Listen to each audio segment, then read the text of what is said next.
Merci. La parole est à Monsieur François Asensi. Merci, Monsieur le Président. Monsieur le Premier ministre, le FMI, ce bras armé du mur de l'argent, continue de faire sa loi en Europe. Sans aucune légitimité démocratique, la Française Christine Lagarde joue les affameurs du peuple grec.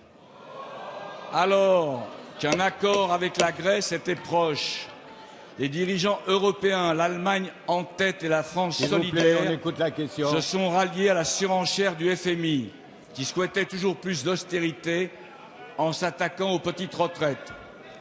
Face à ce chantage, Alexis Tsipras a pris une décision que nous soutenons sans réserve, celle de consulter son peuple par référendum. Quelle leçon pour la démocratie française, où les deux formations qui dominent la vie politique, les républicains et les socialistes, ont refusé la souveraineté du peuple lors du référendum de 2005 et continuent de cautionner ensemble cette politique austéritaire. Depuis cette annonce, toute l'oligarchie est sur le pied de guerre pour coucher le peuple grec. Samedi, le ministre grec est exclu de l'Eurogroupe.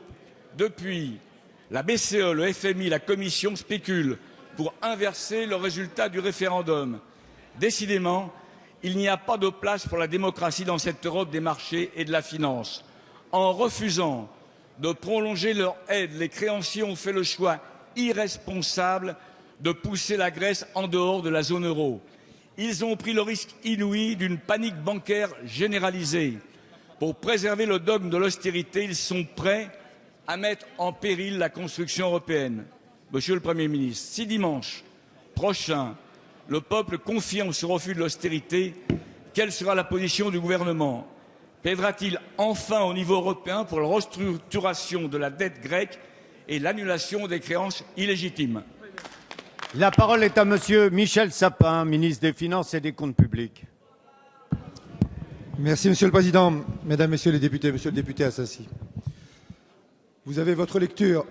Permettez-moi de vous dire qu'ayant participé à l'ensemble de la négociation, y compris à l'Eurogroupe de samedi dernier, je n'ai pas la même lecture que vous.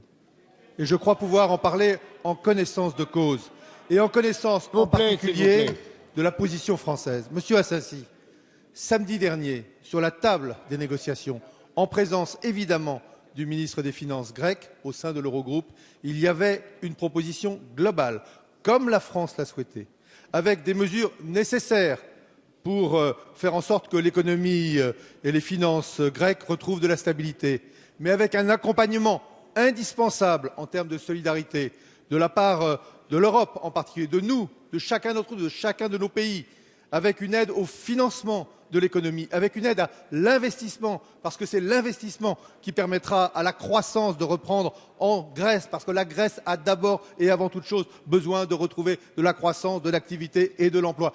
Et avec, Monsieur Asensi, une proposition concernant la question de la dette pour permettre d'alléger au cours des mois qui viennent et des années qui viennent le poids de la dette, le temps que la Grèce retrouve de l'air, retrouve une capacité encore à se développer. Voilà ce qu'il y avait sur la table des négociations. Et voilà ce à quoi le gouvernement grec, en toute liberté et en toute légitimité, a choisi de répondre par la voie du référendum. Je ne conteste pas. Aucun d'entre nous au gouvernement ne conteste la légitimité du référendum. C'est le choix du gouvernement grec, c'est le choix du Parlement grec. Ça sera donc le choix du peuple grec que de répondre à ce référendum. C'est inattaquable. Nous ne mettons pas en cause la démocratie, mais je ne veux pas non plus que l'on mette en cause la vérité de la négociation et la vérité de la position de la France.